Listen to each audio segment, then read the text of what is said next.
In front of me is DOOGEE T10, and today I would like to show you how you can turn on and use voice typing on this device. First of all, access your device's keyboard.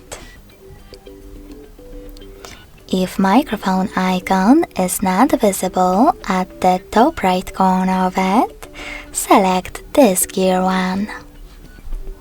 Then click on voice typing and click on the switcher next to use voice typing in order to activate it. Then tap on the back button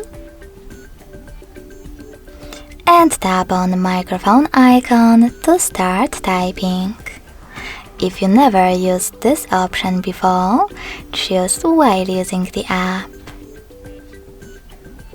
When you finished, click on the same icon again.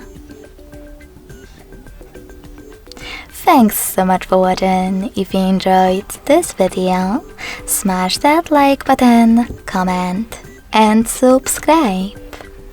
Bye!